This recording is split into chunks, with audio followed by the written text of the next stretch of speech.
James Bagg here. Let's talk fat-phobic video games. Fat characters in video games are almost never player-controlled. If you were to come across a fat character in a video game, it would not be shocking or out of place in the least if it ripped a huge fart. What does that tell you?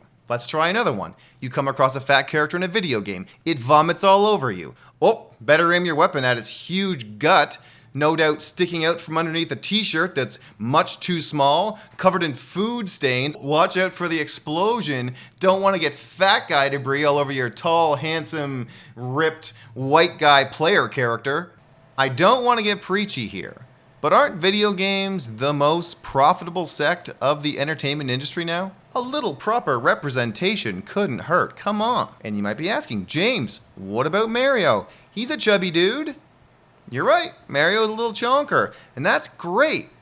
But I do got a question. Is he dating Peach? Are they a couple? Because Princess Peach is a little smoke show. And if that's the case, then we're dealing with a Kevin James style fat guy, hot wife trope. And that's gotta be a problem for somebody, I'm sure. There are countless examples of these horrible depictions.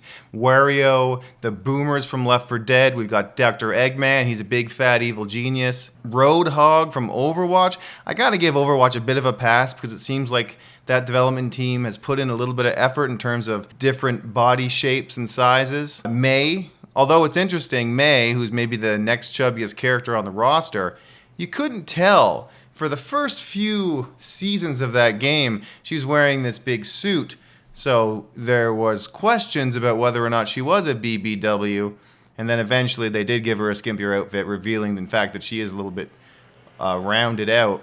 This is Yume Penguin Monogatari, the story of the Dream Penguin. This is a 1991 Konami Famicom game. In it you play a penguin who's just been dumped by your girlfriend. She thinks you've gotten too fat. The goal of the game is to try to slim down and win her back. Her new boyfriend, who's this sunglasses-wearing top hat dinkhole, sends enemies to force feed you so that you maintain the weight and will remain undesirable to your ex. The game opens with a cutscene showing you getting dumped. Your girlfriend has decided that she's no longer attracted to you due to what she deems excessive weight gain. She's gonna start dating this guy in a top hat and sunglasses. She thinks he's stylish and cool. This stylish and cool guy passive-aggressively suggests you try out a dietary supplement called Fat Be Gone. This is a real power-up in the game and is necessary to get skinny enough to beat every level and eventually win. I can't read Japanese, but in different translations of the game, your ex's new beau is actually the person who manufactures this diet drink, which is interesting because if you win the game by getting skinny enough for your ex to take you back, it will be primarily because of this magical cocktail. The architect of his own demise. Classic self-sabotage stuff. As if the top hat wasn't warning sign enough of this dude's personality disorder. He's also now dating Japan's most shallow penguin.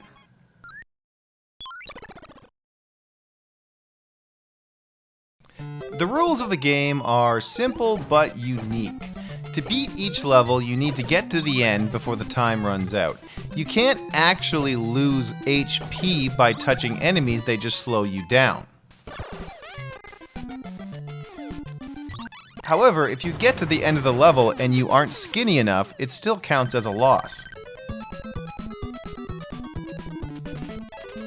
Drinking Fat Be Gone and defeating enemies who will then spawn Fat Be Gone is the only way to lose weight. Your character has different attributes depending on how fat you are. At your fattest, you move the slowest and you only have this very clumsy ground pound move.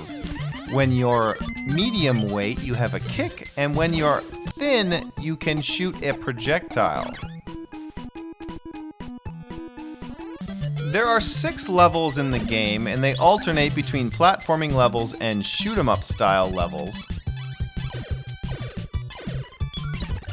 Each stage ending in a boss fight.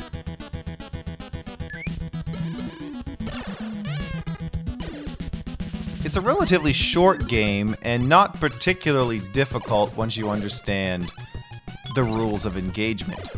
The controls are clumsy, but the sprites are cute enough, and the soundtrack is pretty good.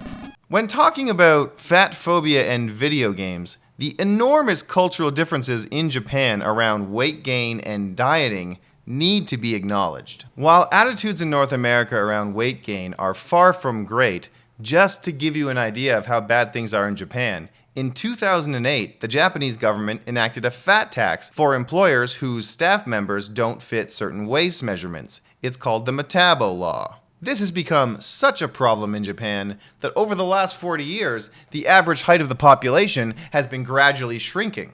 This is due to pregnant mothers being too thin and unhealthy to have children that can max out their height. And my own personal take on this is that it must also affect the breast milk. How are you supposed to win the big game if the fuel you're receiving is from the breast of a gaunt, frail mother, let alone achieve your maximum height? It is entirely commonplace in Japan for the chubby to be openly made fun of. The country is riddled with eating disorders. In fact, if you Google anorexia in Japan, the autocomplete is, "How can I become?" This, of course, is not an attitude limited to Japan. In fact, a person with an eating disorder is often happy to admit they would never want to shake it. I speak with some authority on the subject, and this may come as a shock to some of you, but I, James Bagg, have struggled with an eating disorder my entire life. I'm no stranger to the binge and purge.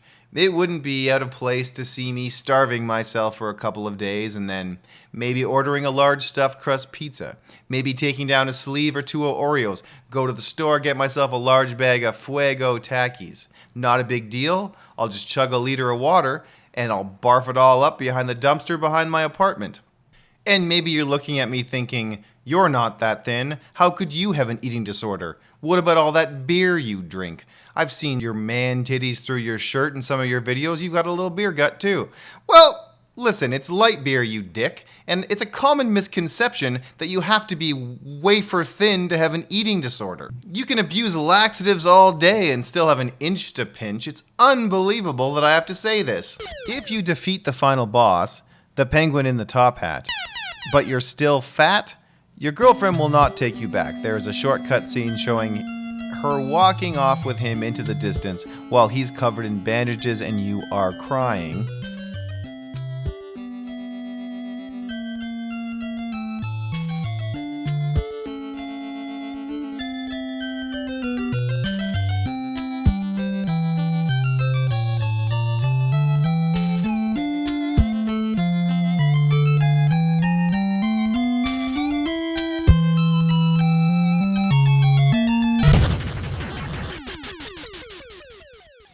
But if you lose the weight, she will take you back. And you go on a little joyride in a jet, and you land on a tropical island.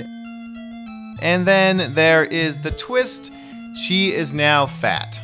This little addition to the finale of the game actually makes a big difference for me in how I feel about the whole experience. I'm getting strong Shrek 1 vibes off of this. And I'm going to go ahead and say that this game has been completely redeemed. It should be stated that starving yourself, forced vomiting, abusing diuretics, all of these things can cause electrolyte imbalances in your body that can lead to a heart attack. Thanks for watching.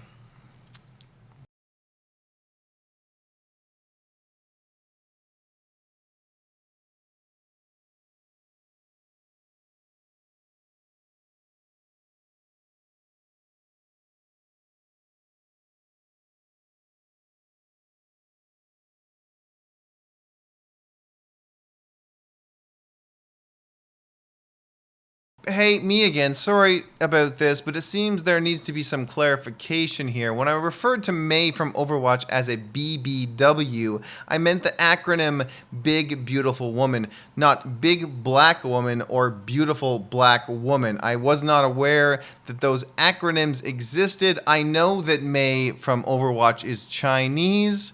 I'm so sorry for the confusion. Again, thank you for watching.